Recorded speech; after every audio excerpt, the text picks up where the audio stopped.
Welcome to the Great American Collectibles Show, seen Wednesdays on the Sports Collectors Daily Facebook page and the Great American Collectibles Facebook page. You can also listen to us on iHeartRadio, Pandora, and Spotify. The Great American Collectibles Show is brought to you by the National Sports Collectors Convention and Sports Collectors Daily. Tonight's headlines are brought to you by Sports Collectors Daily. For all your hobby news, features, and more, go to sportscollectorsdaily.com. And now your host, Tom Zappola, and Red Sox Hall of Famer, Rico Petrocelli. Well, hello. I tell you what, It's like we're here. We are here. Where are we? We're back home, baby. Yeah, back home. No, freezing. I know, really. Florida was great. I tell you, I loved it there. It was great. It really was. You know, it was good. Working with you was great at the studio at home, and we had no problems. Yeah, no, it was great. Except we sat a little too close to each other. Well, you kept touching me. I was a little worried there. You know what I mean? One of those things. But, see it, huh? I'm really impressed. My name is Tom Zappola. The monk. Welcome to the Great American Collectibles Show. Rico Petrocelli, Red Sox Hall of Fame, is in the house with us. You guys can see right now Charlie Parrino, our guest host from JRI Cards, Stevie Verkman from Clean Sweeps. I'm still in the IL.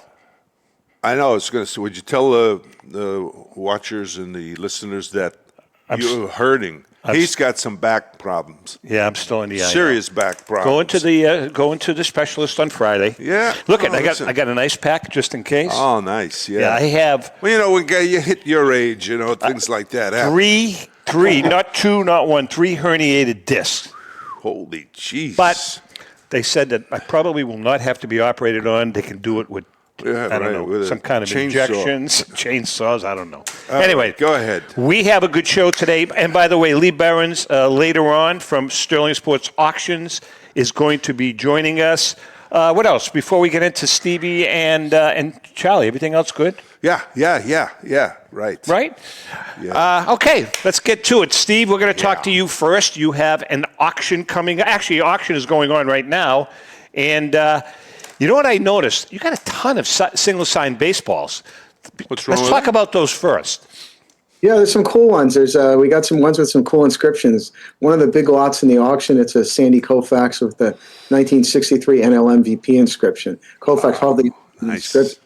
There's a Willie Mays with a 660 HR inscription, which you never see. So people nowadays, they just go nuts over these balls with inscriptions. It's amazing how much of a difference it can make price-wise. Even like Gary Carter with an HOF inscription, like quadruples the price of the ball. That's unbelievable. That's unbelievable. As a matter of fact, when we did the auction in Florida, there was a Tom Seaver HOF 92 or whenever it was, and that ball went for more than any ball that we had. Wow, you kidding? He's a great pitcher, These are the big names. I mean, how often do you get the opportunity to even find it or, get it consigned to? Yeah, no, you're right. Steve, what are the highlights, though, of the auction? Some of the real highlights. Well, this auction is a little different than other auctions in the hobby. It's basically, there's over 2,000 lots. Almost everything is worth less than $500. So we call it our affordable autograph memorabilia and card all sports auction. So there's all sorts of interesting things in here. Pins, tickets, photos, pennants, bobblehead dolls, cards, autographs. So there's all sorts of stuff in there. One of the core parts of the auction, since December, we've been auctioning off this unbelievably deep Chicago Cubs collection going back to the 19th century. So there's probably 200 lots of stuff in here of programs, tickets, oddball cards, autograph cards. And this guy went crazy getting anything he could signed. He got like Jell-O and Post cereal cards in the 1960s signed. He had league leader cards fully signed. So he's got Cubs signed cards of like Ernie Banks and Ron Santo that nobody has. And he had access to promoters, and he was just unbelievable collector. So he had thousands of things signed, privately with show promoters that no one did. So that's part of it. We have one really fun thing. We have the Billy Goat game ticket from 1945. That's the famous. Oh, really? Yeah. Cubs curse. So we have the ticket from that. So that's fun items in the auction. We got a really cool collection of bobblehead dolls. A lot of them. You had a ton of Holland figurines also, right? Is that from one collection? Two, and there's another one coming up. We're getting a bunch of those lately. But the bobbleheads are from one guy, though, and he's got football ones and basketball ones and baseball ones, and those are so much fun. It's weird, like they sell for the same price a lot of the times they did 30 years ago, whereas cards are worth 20 times what they used to sell for. Well, it is. I think it's the same face, same head on him. They tried to make him like the player, you know. Well, but I saw one Rico Petrocelli bobblehead doll, and you had a Tampa outfit on. Did you work with the Rays? Tampa? No, who was it? It was the Birmingham Barons. No. All right, I swear it was the Tampa Bay. You never worked with Tampa Bay? No. Well, maybe it was Birmingham. That wasn't me. It was. It said Rico Petrocelli. Oh, well, somebody lied. Anyways, we are chatting with Steve Verkman. Steve, I want to ask you the question. We were talking about it before the show, before we went on the air. What's your take on the PSA SGC merger? Any thoughts on that, or is it just business as usual, in your opinion? I don't understand it. I'm guessing PSA may have done this defensively because they're worried Fanatics or another company was going to buy SGC, because it doesn't make a ton of sense to me in this market to add capacity that they don't really need. So I was shocked by it, and I don't understand what the benefit is to PSA out of this.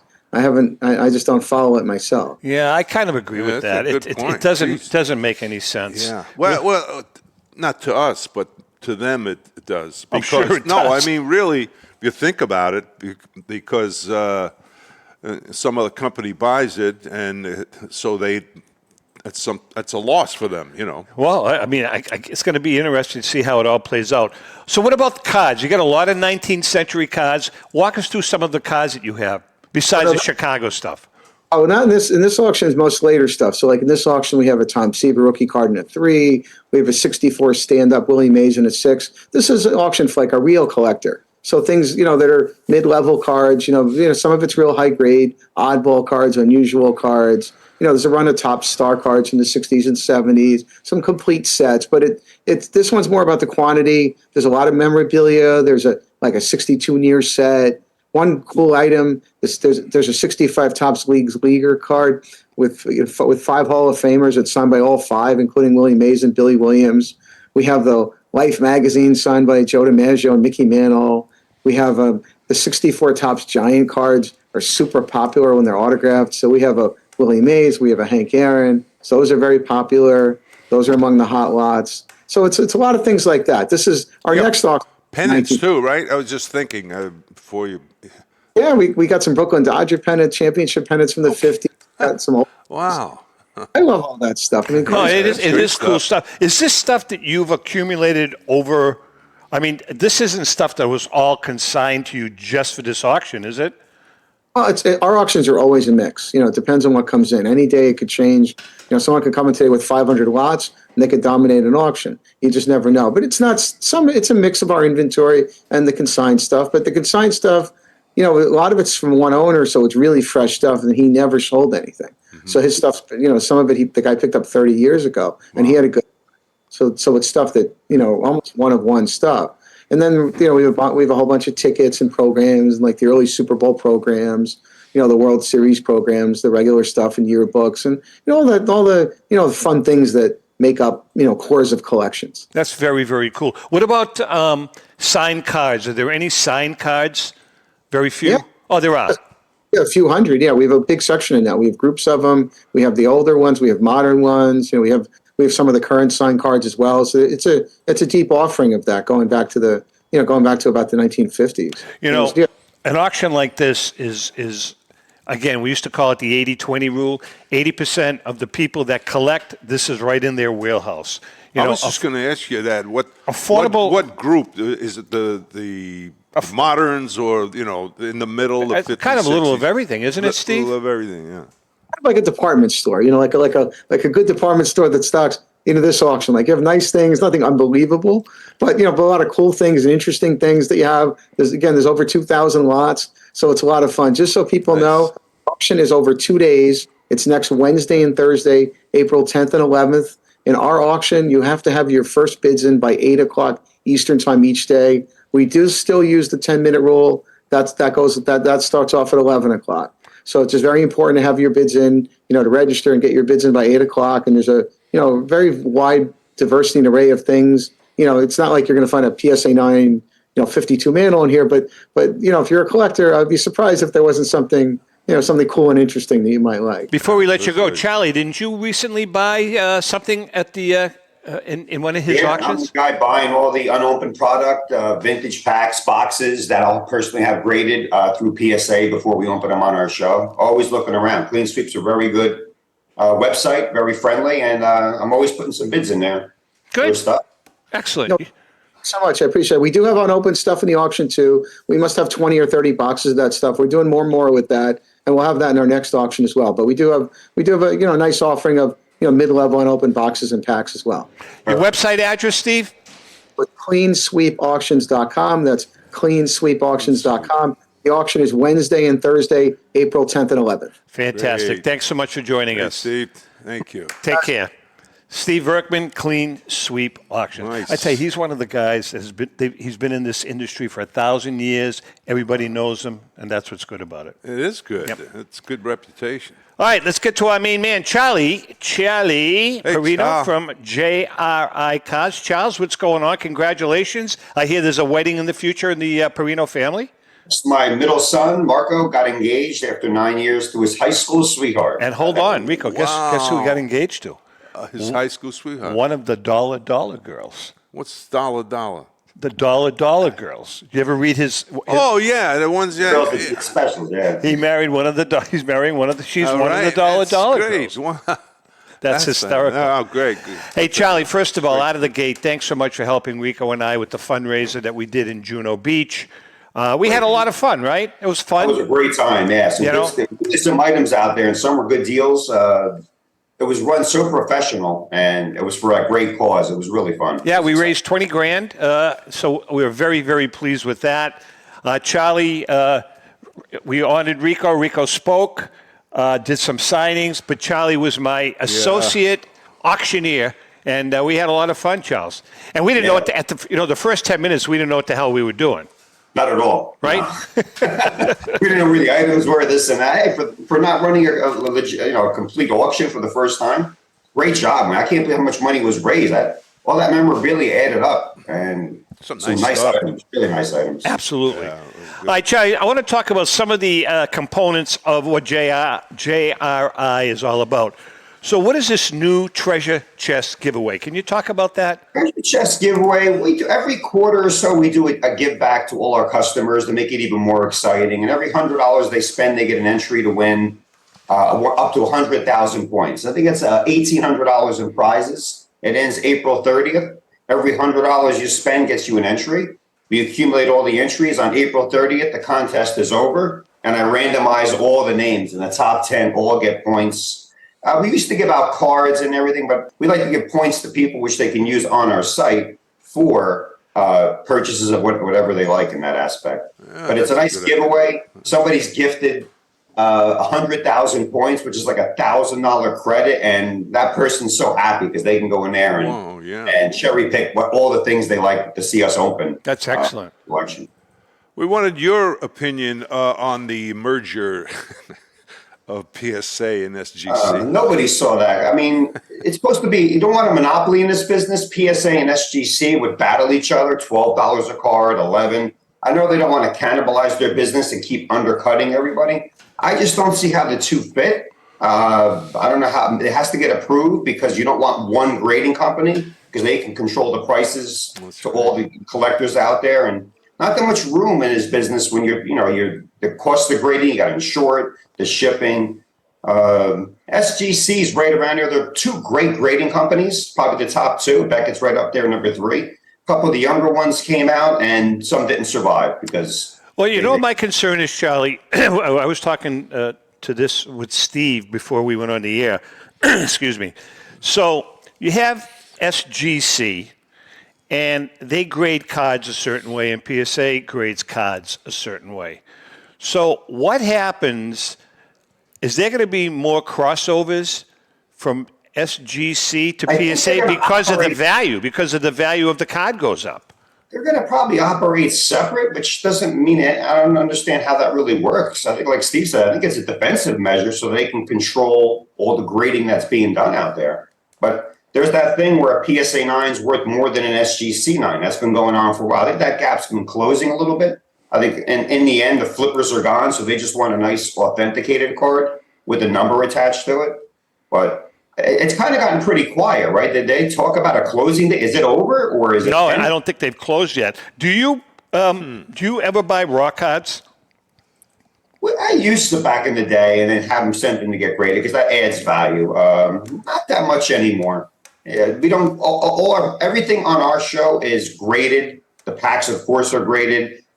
Baseball card exchange authenticated. Even things that we give out. We give out free slabs. We call it on Monday. Yeah. Every $250 gets you in an envelope. We roll the dice. You get a free slab. Even those are graded. PSA, Beckett, or SGC. And So what is your ratio with PSA cards versus SGC cards? as far as where we send, because we do free grades on our show. If you pull a great star, we send it out for free, courtesy of our program and show. We'll send some to PSA. We'll send them to SGC. PSA is better, of course, with the vintage. SGC's and Beckett's very good with the modern type of cards. And they, like you said, they all have their little niche. And you're asking PSA and SGC, where does that leave Beckett now? Like they're just, the magazine, they've been around for a long time also. So I guess it's all to be continued. As far as our business model, it doesn't really affect us. We're hoping the price of grading cards goes down. We'll grade more cards for our customers if it's cheaper to grade. And our customers can grade them also. It's part of the business that should really be controlled a little more. What's the most valuable card ever in your breaks? Boy, some Jordan 86 rookie cards that we pulled. I think one came back in 8.5. A sticker came back in 9. A lot of 8s and 9s. We've gotten 10s more on the modern side. We did pull Mickey Mantle about 4 times, I believe, 1960. Centering's tough on those old cards. We're not opening up cases of them, but we know somewhere in one of those packs is going to be that perfectly centered card. And that's the whole thrill of the chase to get that player and hope the grade's there. We pulled a 60 Mantle, a 67 Mantle. What we're trying to do now is through these auctions, we're trying to buy packs that have the stars designated on top. And if they're designated on top, that's a good little feature. You can almost look and see how the card is, who's going to be on the top of there. And we did a Mickey Mantle who was on the back of a 67, and we unleashed that one as well. We pulled a Gretzky O'Peach 79, and that came back, I think, in 8 a while back. So many. And our goal is to try to pull 10s, but our customers are so happy with 7, 8s, and 9s because they're the original owner of that card, fresh out of that pack. That's never been opened before. Charlie, I noticed you have some really high-end buy-ins. Can you talk about those? I mean, you've got some really expensive buy-ins, but the loot can be phenomenal. Yeah, we just did a 69 first series baseball cello. First series, the tops always was jacked up more of the stars. They put later in the series, they weren't as popular because football was starting and the kids switched to football. Yeah. But the 69 first series, we had a 67 that we just opened up, Mantle series, but we didn't come up with Mantle. We did pull an Ernie Banks out of that 69 that came out of that. Customer was very, very happy. We got a 1960 up there, baseball cello. It's the 6th series. Last time we opened one of those, Yogi was on top. And Yogi was in the pack number 7, spot 7 also. There was 2 Yogis in that 1960. And the reason why Topps did that back in the day, they encouraged children to trade. We had nothing else to think. I'm not that old, but kids back then had no internet, so they would sit under the tree. I got 2 Yogis. I'll give you Yogi for that Mickey Mantle or for that Yaz rookie card if you were lucky in 1960. So high-end packs, basketball especially, are really they cost a lot, but like you said, what's inside could be priceless. All right, listen, we are chatting with Charlie Parrino from JRI Cards. Lee's going to be joining us later on. We're going to take a quick break. Hang in there. We'll be right back. Since 1996, Brian Drent and the staff at Denver's Mile High Card Company have led the charge in the collectibles hobby. Mile High is a full-service dealer specializing in buying and selling cards.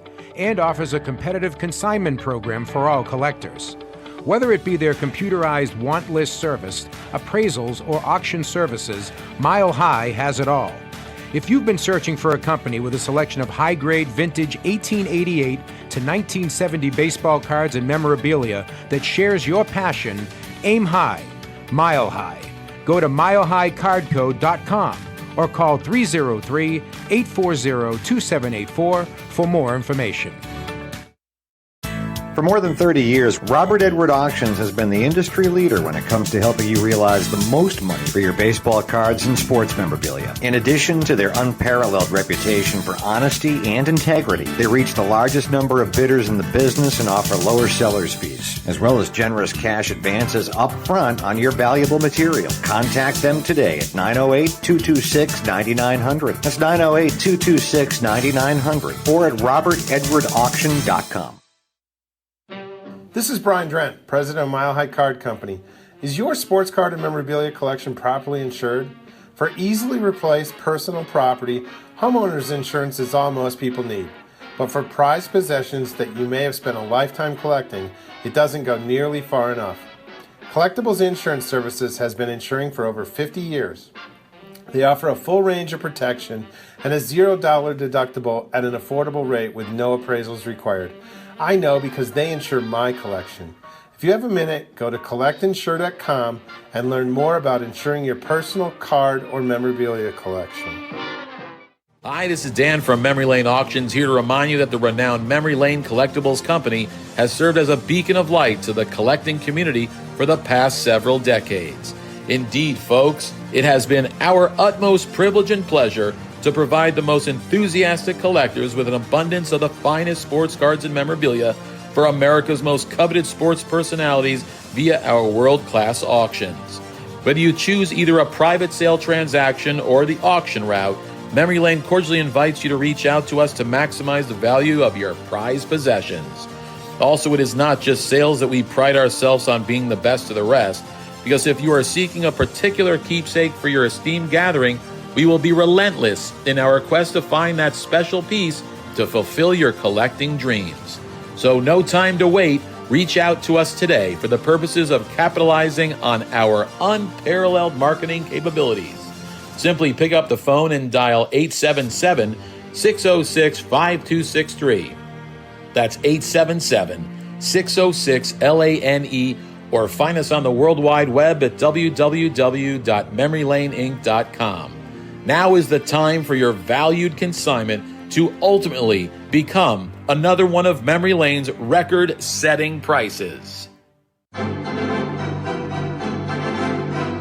How would you like to own the bat that was used by your favorite player when he hit that towering home run or game-winning base hit? Now look no further than JT Sports, specializing in the sale and authentication of professional game-used bats.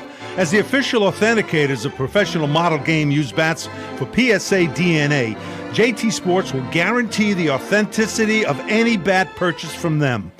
JT Sports also buys and sells game-worn uniforms, gloves, and baseball equipment.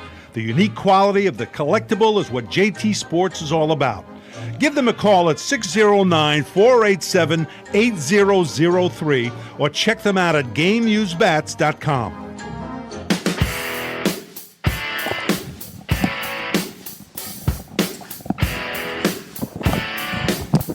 Okay, I'm back. He made it. Rico got his coffee. Well, I got to tell you something. I'm as I said, I'm on the IL, and the best thing I tell you is this ice. I got this ice pack that my beautiful wife packed. Yes. Right. And you just put it on your back here. Yeah. And It you just kind helps, of, huh? yeah, you It just lean against it. Freezes the pain. Pack your for later. salami sandwich. Right here. All right, listen. It is now time for our Great American Collectibles Blast from the Past. Now, I'm going to tee this one up. We're featuring my paisan here. Me? Yeah. And this little clip, and Charlie, you're not going to be able to see it now, but you'll be able to hear it. It's a short clip, and you'll see it tomorrow night when it is. But we're going to go back to 1969. And this is a little vignette of Mr. Petrocelli at the plate, and it's narrated by, it's part of the game, Ken Coleman, the famous Ken Coleman. I want you to pay close attention to what Kenny Coleman says. Rico Petrocelli leads off for the Red Sox in the second. His average is .309, and Rico's had 23 home runs, 49 runs batted in, and we're proud to say got more votes than any other player for the American League All-Star team. Drives one to left field, and we are tied way up in there for a home run. Petrocelli's 24th home run of the year, out of there in no time. And the Red Sox are even with Baltimore at 1. And he is now even with Yastrzemski in the home run department as he receives the congratulations of Dick Williams and his teammates. Now, you never, ever, never, ever told me. I'm not telling you anything. You got this guy here in 1969 got more All-Star votes than any other player in the American League. You never told me that. Well, my family jammed it, I think. All my brothers and sisters. A lot of relatives in there. I'll tell you what, man, that is an honor. Well, for who? You? Yeah, so no, it's, to be your partner. Come on. No, and you know something? You had a hell of a stroke. Yeah, right, yeah. I wish my golf stroke was that good. No, Great job. More, Chrissy, more votes than any other player in the American League in 1969. I know. It's unreal. 24 home runs. How many did you wind up with that year? 40? How many did Yaz? Do you remember how many Yaz? 40. You each hit 40? Yes. No kidding. Yeah. Yours went farther.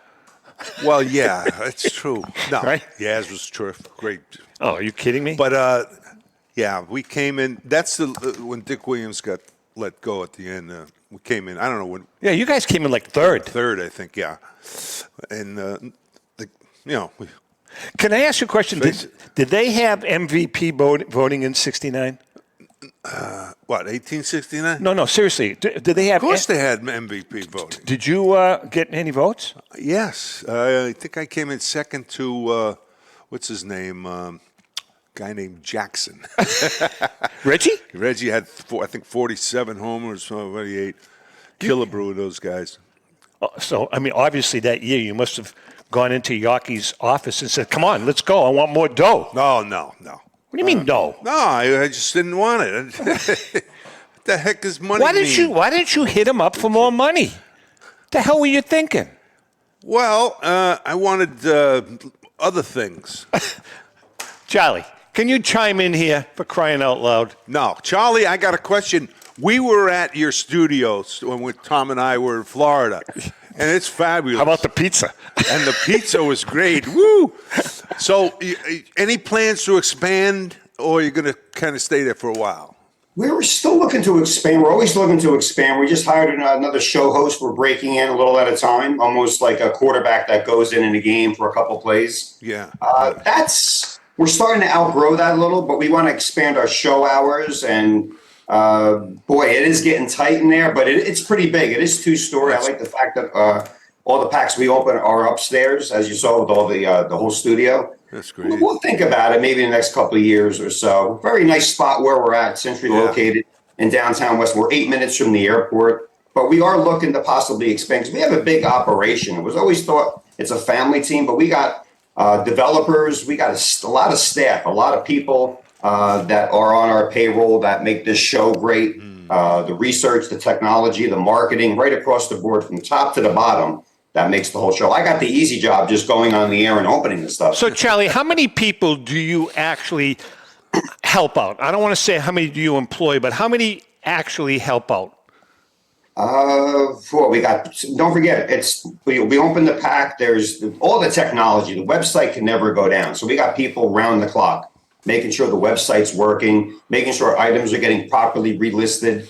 We have sorters. After we open like a 28 card cello pack, and there's like 14 different people, we have to get all those cards and sort them all to the proper in our shipping room. Then we also, before we do that, see if there's any cards that we'll grade for free. We're not graders. No way we're not graders. I couldn't grade my kid's third grade paper, never mind a card today. I don't know how they do it, and they're not going to tell us how to do it. But we've got a good eye, what should be graded. If it's a Hall of Famer, if somebody's from a certain town and it's a Hall of Famer, we'll do it for them. Show hosts, sorters, we have moderators. You know, you got to watch the chat. There's always that one angry hater that's in there. We have to watch for that, but they kind of disappeared. We got the dollar girls that do the specials. We have people that type in specials during the show. So there's a hell of an operation. Great. It's a lot of, it's not just me. I'm in front of the camera. I'll do all the buying. I'm in my little office here buying. So I got Post-its all over the place, auctions. Well, I'll tell you, Charlie, I was really we were both impressed with the operation you have downstairs and upstairs. I mean, I wish you could zoom your camera on just the sound effects. The sound effect buttons that you have. It's like unbelievable. How many are there? About 30? We try to make it exciting. Are they near you right now? Are they near you? No, Sammy and Marco, they're down there. I'm in my apartment, and they're downstairs getting ready for the show. Because I was going to ask them to hit a couple. I was going to say, do you think, I know you've been in business a long time, if somebody wanted to start an auction house, I mean, do you think there's enough? I mean, I'm not saying, that's what I mean. There's too many. Because some people say, geez, this is really merge. There's too many. There's too many. There really are. No, and let me tell you something. There's a lot that are falling by the wayside. Yeah. Now, you get guys, I know Lee's watching us right now. You get guys that have their niche, the Sterling Sports, the love of the games, the collector connection. You've got that crew that have been around for a long time. They have their followers. Then you get the midline, the mid-level guys like Steve Verkman and those, and then you get the heritages and all of those. Yeah. But I mean, I can't even fathom someone trying to start an auction house today. It's just no. Right? Even what we do, Tom, what we do now, my son Sammy does all the technology, the listings. We're going to put the picture of the player next to the pack. He's all over the website constantly. That's a lot to maintain. It's not just one of those websites you just make at home. My other son, Marco, he's all over the marketing, making sure we're targeting and making sure we're out there because it's all marketing. They got to know what we're opening. How many shows, Charlie, do you do a week? We do 5 shows a week, 6 o'clock. Some shows go to 10, 11, and we kind of stop at midnight. So how many hours is that over the course of the week, average? 4 times 5 is 20, with about 22 hours, and we're going to start going live on Fridays next month. So we'll be live 6 days. Sunday, we eat lasagna, drink Chianti, and relax. We'll go live Sunday Super Bowl Sunday, we did it. But Sunday is our true day off. But we'll eventually, right now, it's 5 days a week. And we fill that calendar up. We're cracking packs. We're opening. It's a show. And I know a lot of people are opening product out there, mainly modern, but we focus on that. Well, he entertains. What'd you say? I said he entertains. It was excellent. Right? Absolutely. I mean, you're like Wheel of Fortune. You know what I mean? Unique. It's not. We have a wheel too. Well, it's not just you crack open a pack. I mean, you have a whole production, which is awesome. There's a whole back end that you guys don't see. Like you guys have your production. All I see is you guys and the guests, but there's a whole thing going on in the back. Well, the production for this company is sitting over here to my right. Yeah. She's the one that kicks ass. Hi. She's the pulse of the show right there. Oh yeah, she kicks ass. But we got Nick. Nick's our other host. He's doing 2 days a week. And Jelly, his name is Jaron, but we call him Jelly. And our show is so entertaining that somebody sits in that chair, they turn into a different personality. So he's starting out, and he's going to be a good one too. He's like our rookie. Like I would want our show host as rookie card right now. He's doing a good job. All the different auction houses, they're unique in their own way. Yeah, Everybody they are. does, what they like to do. All right, listen, we are chatting with Charlie Parrino from JRI Cards. Mr. Petroselli, why don't you tell us about our friends? Hold on, I want to see something here, though. First. Yeah, please. Before I give bad information out. Passes. Okay. Tell us about our friend Joe Drellick and the folks at the CSA show. What a lead-in. Well, you know what happened? Phony. I didn't know if it was if it already ended, but it didn't. Well, April 5th to This 7th. weekend. This weekend. Well, the CSA show's proud to present the Chantilly. Excuse me. Yes. I'm going to stand while you're Yeah, reading. go ahead. He's got a bad back. So the CSA shows is proud to present the Chantilly show being held on April 5th through the 7th. Held at the Dulles Expo Center in Chantilly, Virginia, just minutes from the Dulles International Airport, celebrating 28 years at the same location. Give me a There'll massage. be over 450-plus dealer No. tables exhibiting on I'd ask. over 100 square feet of space, with both vintage sports cards and memorabilia, as well as modern day. See what I put up with? Modern day sports treasures. You won't have to look very far for that special card, bat, ball, or autograph. Major auction houses and third-party grading companies will be on site to assist you with your collecting and authentication needs. See what he does? John, you guys. What am I doing? I'm not listening to you. Some of your favorite superstars will be on hand, Like? including Iron Mike Tyson.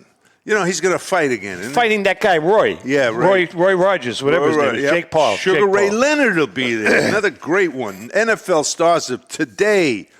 CeeDee Lamb, Tyreek Hill. Wow. Good player. He's a great player. Max Crosby, Football Hall of Famers, Barry Sanders, Emmitt Smith, Jerry Rice, which is a very rare public signing appearance. Yeah, he doesn't by do John. nothing. No, well, John Elway. He never shows up. And many moreover guests and told. This is amazing. I know. wonder if we can can we get Joe to get us some autographs of these guys? That's his. Call him up and ask him. For more information, go to www.csashows.com. That's the Chantilly show where you can find all of your sports collectible treasures. You know, Charlie, I'm surprised that you don't go to these shows, some of these shows near you, and you know, do your show from there. Have you ever thought about that? Thought about it. Our production's so well in depth that where we're at's our home base, and that's where we feel more comfortable. We don't think we can put on the same show live there as well as what we do with our theatrics and lights and we got 6 monitors. We were thinking about maybe just trying it at the West Palm location. We did it at the National 2 years ago, and we had to make sure we brought everything, which was at 61 Fleer. We opened live. Oh, yeah. But yeah, it's doable, and we're thinking about our spectacle pack, which has Gretzky on the back, 79. We had over close to 2,000 spots. We're down to 875. Somebody's getting that 79 Peach Gretzky where, if it's a 10, over $1 million. Charlie, what happens if you don't fill a spot? In other words, let's say that there's 20 spot openings. You only fill. I mean, will you eventually fill all the spots? For some reason, that's a great question. We always worry, what if it doesn't sell out? But for some reason, it does. When it's 20 left, it always takes a little push to get the boulder going. 18, 15. Most packs are 8, 10, 12 cards. They go pretty fast. The cellos, what we do is a buy 2, get 1 free to keep it going. We have a 70 baseball up there right now. Second series. Munson and Reggie Jackson cards could be in there. McCovey, Brooks Robinson. So we'll do buy 1, get 1 free to get it moving a little bit. And we're not looking to sell these out in one day. Our time frame is about 10 to 20 days. Some things sell out in one day. We tell people don't wait. Don't sit on the fence and wait till there's 3 spots because somebody will come in and just take the last 7 or 8. So when something sells out, let's say you put something up, it sells out in 2 days. When do you crack it open? That night, the next show? If it's early in the show, we'll do it that night. If it's later, we'll do it the next night. That's why we're live 5-6 days a week, so we give everybody an opportunity to watch it live. All our streams are videoed, so we can always send you the link if you miss it. But when it sells out, you get an email. When you get an email, we'll open it. And, okay, that was my question. The next day, yeah. So if Rico buys a spot and he happens not to watch the show, you will notify him? Yes. Okay. You get a text. We have a text messaging service now. We have emails that go out. That's all part of that end that we don't talk about, but it's all. We make it so easy for the customer when it comes to our show and product. That's very cool. What we're opening. There's a dashboard. Our customers get a dashboard almost similar to Amazon, where everything they bought was shipped and was sent to them is all organized because our customers are busy. Everybody's busy. And they can't, where was my break? Where's my card? Did I get that? They go to the dashboard and it's That's priceless. cool. That's pretty good. I tell you, that's exciting. It's like people who like to fish. You don't know where the fish are down there, but it's exciting to look for them. With this. No, you're right. I agree. You know what I mean? It's like, I tell you, I'll never forget the time at the show, a couple of years ago in Chicago, the National, when we had that opening. Oh, Jesus. I was there, and I never saw this This before. is when we were sitting on the stage and with Leighton Sheldon yeah. of Vintage Breaks, and they busted open a 1955 Bowman Mickey Mantle that graded out at a 9. And the kid, his name was Chris something out of Chicago. He paid $500 for the buy-in and wound up getting $60,000 for the card. And eventually that card went for about $85,000. But it's the excitement. Oh, Jesus. I mean, people are around, and it's... That was a like crazy craps, night. I guess. You shoot. People watching our show are rooting for that person to pull that. Absolutely, Yeah. absolutely. I love that. We have packs up there from the 50s, 60s, and 70s. So they're reliving their youth while we're opening it. And you can open them at home. You can drink at home. You can eat at home. But when you go out, the camaraderie, everyone's wishing you good luck. There's a lot of karma going on there. And when that card's staring at me and I show it to the customer and it's theirs, and they have the footage that they actually got the card from our show. They're the original owner, the founder of the card. It adds a lot of That's very cool. Exciting, We are chatting with Charlie. Charlie, we got about a minute and a half left before we take our next break. Charlie, a little bit about your background. What is your background? I mean, you didn't go to college to become a Charlie the Ripper. Tell us about your background. Background, worked on Wall Street for about over 30 years where the trading was going on constantly there. But cards have always been in my blood and in my heart. Some people collect wine, some people collect cars or watches. I collect unopened product. And I built up such an arsenal that me and the kids used to open them up by ourselves, especially around Christmas time, was like a double opening. And I'm like, wouldn't this be great if people can watch these packs being opened? Because I was watching them, guys, opening them from their home. And it all evolved into just an expansion from football, baseball, basketball, hockey, and the love of this business. I've been in this. I feel like I've been in the business 1,000 years. How long have you been in the business? How many years has it been now, Charlie? JRI's been over 5 years. Right, because we hooked up right at the outset, you and I. Yeah, right before COVID, we were doing all this. As a matter of fact, I believe, and correct me if I'm wrong, that you came on my other show first on the Sicilian Corner, right? On my Italian show that as a guest. I remember that. So we're talking olive oil, then we're talking Ricky cards. Exactly. One other question too, you guys said when we open things, we offer shot packs. We have over 128 shot packs. These are from sealed boxes as early as 1993 for Jeter, 1996 Kobe Bryant. Over 100 Jeter, up to Ohtani, Tom Brady. We have about 8 boxes that contain shot packs of that. When we have pulled Tom Brady, we got a 9. I think a PSA or Beckett 9 from Tom Brady. Wow. When you buy a shot pack during our show, we guarantee open it that night because it's your personal pack. And we'll open it in search of those great stores. All right, we're going to take a quick break. Charlie's in the house. Lee is going to join us in a few minutes. Charlie, you're going to stick around right to the end along with Lee. And we're going to come back. But before we bring them on, it's going to be On Deck with Rico. On Deck with Rico. Yeah. Hang in there. We'll be right back. The back. Pristine Auction is a family-owned and operated online auction specializing in autographed memorabilia, sports cards, coins, art, and collectibles. Since their founding in 2010, they've grown to 2 facilities in Phoenix, Arizona, totaling over 60,000 square feet. Jared Cavalier and an incredible staff of over 150 team members serve a very large customer base and enjoy every minute of it. By working with leading authentication companies, Pristine ensures all items are 100% authentic. In addition, third-party authenticators regularly travel to Pristine Auction to provide authentication services on site. Pristine Auction strives to operate its business in a way that's honoring to God, their families, and their customers. With a strong focus on speed, quality, and premier customer service, their mission is to be the leading online auction for every level of collector and fan. Pristine also works for Hope Sports and Identity Hoops International, traveling to Mexico to build houses for the less fortunate. Pristine Auction offers several online auction formats with thousands of auctions ending each day. For more information, go to pristineauction.com. That's Pristine Auction, the best in the business.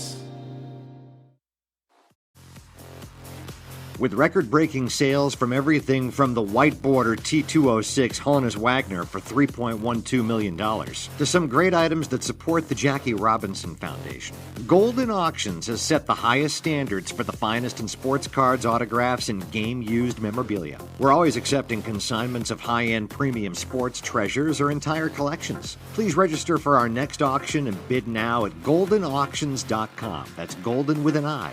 We at Golden Auctions are committed to providing unsurpassed customer service for the discriminating collector. That's exactly why we're the leader in the industry. Visit goldenauctions.com or call 856-767-8550. Remember, Golden Auctions. We don't just break records, we shatter them. If you're a discerning collector interested in owning the most important pieces in the hobby, look no further than Leland's Auctions. The original sports auction and appraisal house, Leland's was established in 1985 by legendary Pioneer founder Joshua Leland Evans. And today, President Mike Hefner carries on the tradition.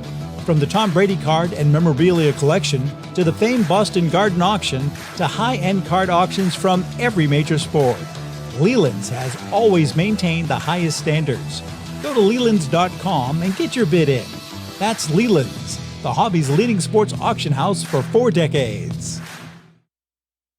It's often been said that championships are won on the practice field, and world records come only to those willing to work harder than everybody else. Heritage Auctions is the world's largest collectibles auctioneer because we believe that becoming the best is only an invitation to the challenge of remaining the best. This requires the skills of the hobby's top experts, capable of identifying and maximizing value for our consigners. It requires the most visited website in the industry, courting a global audience of collectors over 1.5 million strong. It requires a dedicated press department that expands our global reach far beyond the entrenched hobby marketplace. It's hard work, but a simple premise. Present the finest collectibles to the largest population of potential buyers, and world records will come. We invite all listeners to put the unmatched power of Heritage Auctions to work for you.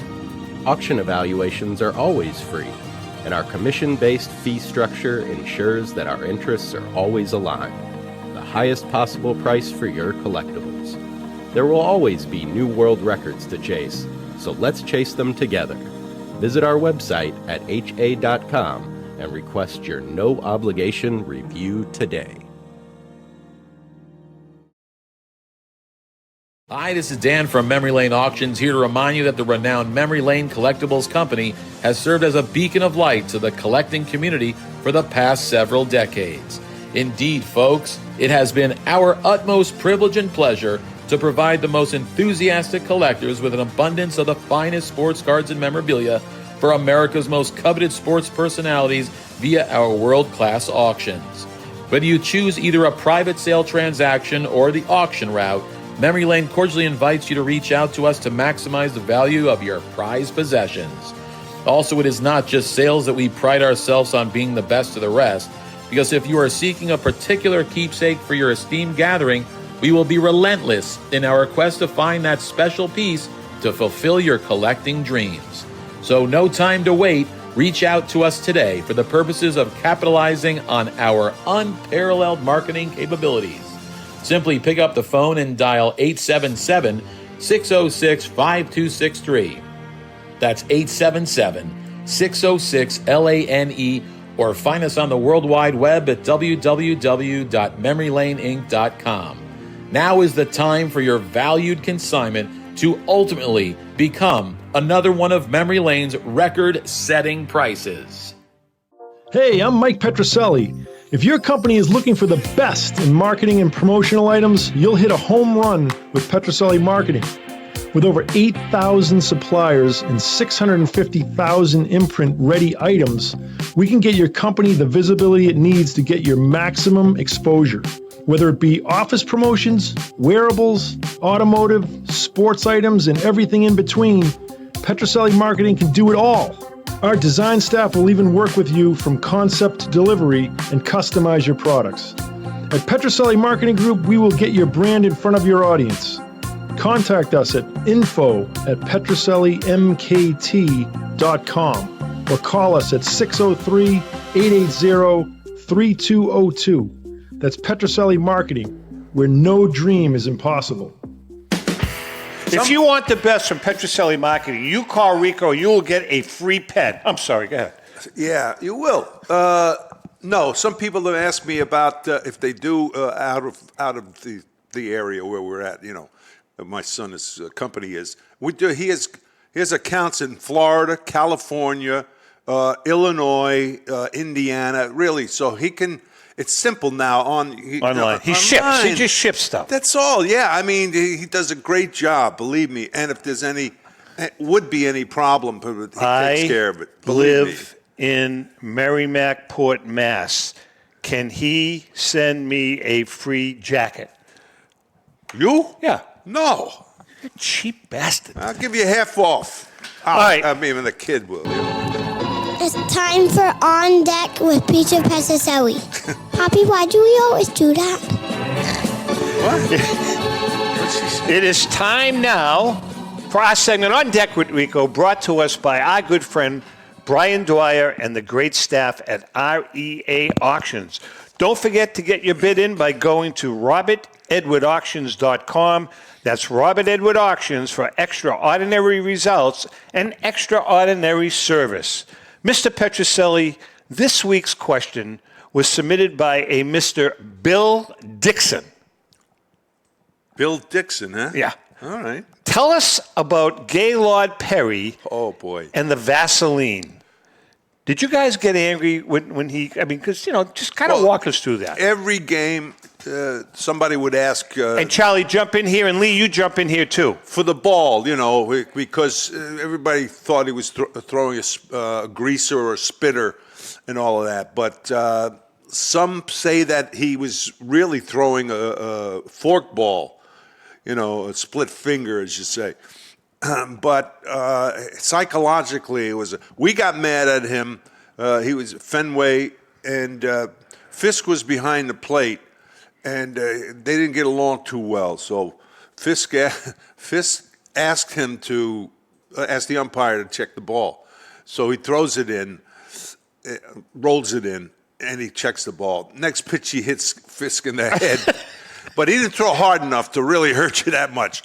But whatever he threw, he was effective. I mean, you win that many games, you get a pretty good pitcher. So did you ever see him reach around his belt? You never saw him? He always did. No, every pitch he always. So he used to do it just to make you think. A lot of people think it was really psychological. He was getting. What's he doing? Here comes that. Did he ever get caught? Didn't he get caught with a file? No, that was another pitcher. No, Who was that? Say, didn't he have some Vaseline caught one time on the bill of his cap that they showed him? You always do this. Yeah. Whitey Ford was scuffed. It was belt buckle. Whitey Ford admitted on his belt buckle he scuffed the ball up after. Oh, Rico! I mean, a lot of them tried. Who was the worst? Spitters, the worst. Johnny Wyatt. Well, Wyatt was. Yeah, he had. But there were other guys who threw it too. Early Grimes. Early who? No, that was before. That was Grimes. I think was the last one that could legally do it. Yeah, but what about Sparky Lyle? Did Sparky Lyle? No, he had just a great slider. No, there were a couple of guys caught. They would put in recent years. It was the pine tar on, and they were throwing curveballs. The kid for the Yankees. Geez. The kid for the Yankees did that. I can't remember his name. All right, so that's interesting. So you're saying that, you're really standing up for Gaylord Perry? No, I'm not standing up for him. No. Well, whatever it was, he did put something on the ball. But, he used to get the rosin bag and hit bang, bang. It'd be a big cloud. And then he'd throw a pitch. I swear, he was smart. He was smart. All right, let's bring, Lee's already here. Lee, you got an auction going on right now. Tell us about it. That is correct. Another offering from the 4 major sports again, boxing and golf, and graded and ungraded stuff. There's always your headliner stuff. Like the 3 big ones are that number 90, 92, 33 Gaudy Gehrig. What's that graded? What's the grade on that card? It's a 3, PSA 3. That's a nice card. Yeah, it really is. It's a very nice for the grade. This is a really nice PSA 6, 1953 Jackie Robinson. I had that card once. And I got a Jerry Rice rookie that's a PSA 9. Wow. And then some of the classic non-baseball rookie cards. Peachy Gretzky and Jim Brown rookie and the Julius Erving rookie in a BVG 8. And a modern Brock Purdy PSA 10 in a Prism Pandora. Pretty cool. The one thing that I got that was kind of neat that came in, and when the consignor called me about this and asked about it, I never heard of them. 1969 Topps baseball 4-in-1s. I knew there was football. I'd never heard of baseball before. Charlie, were you aware of that?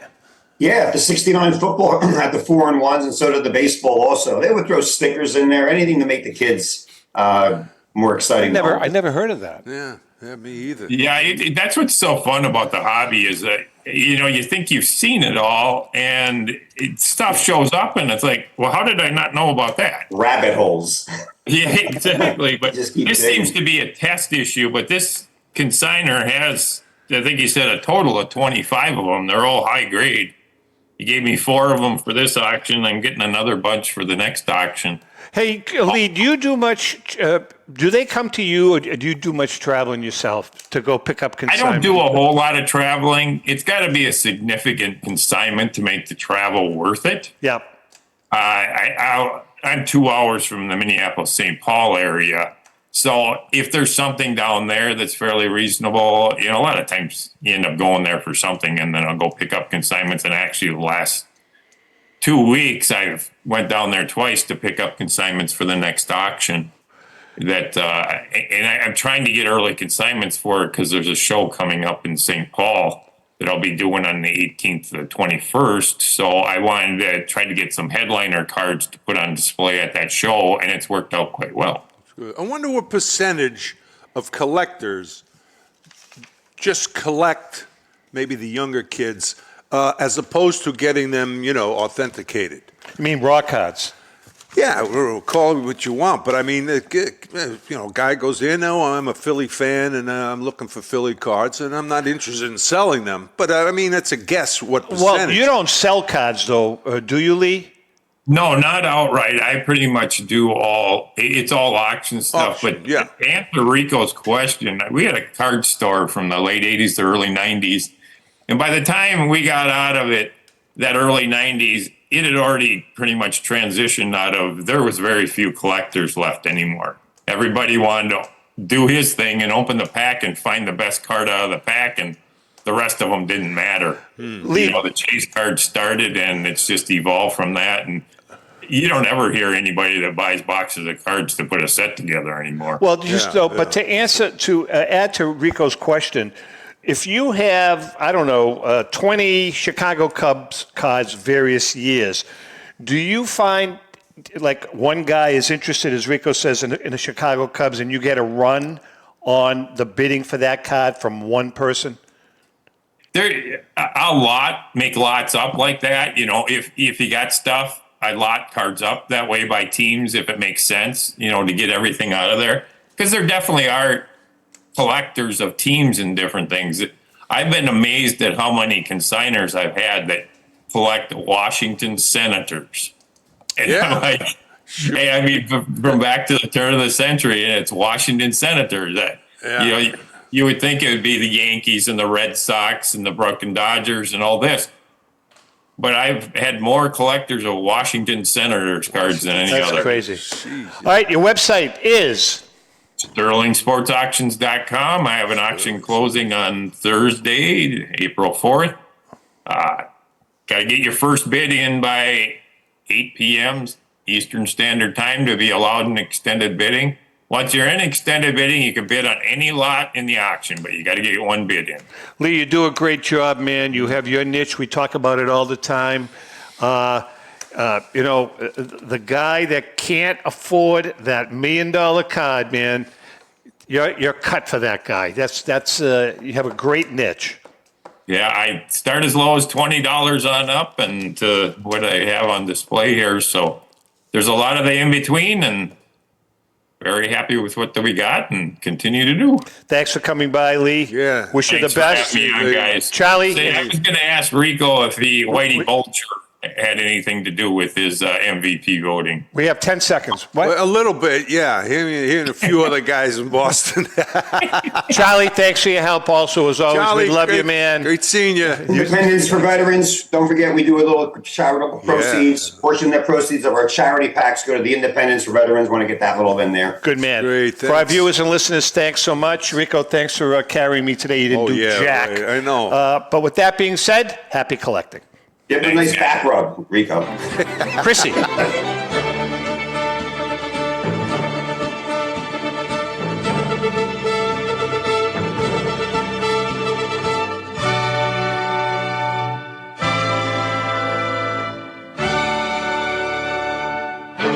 The views and opinions expressed by the hosts, guests, or callers of this program do not necessarily reflect the opinions of the Studio 21 Podcast Cafe, the United Podcast Network, its partners, or affiliates.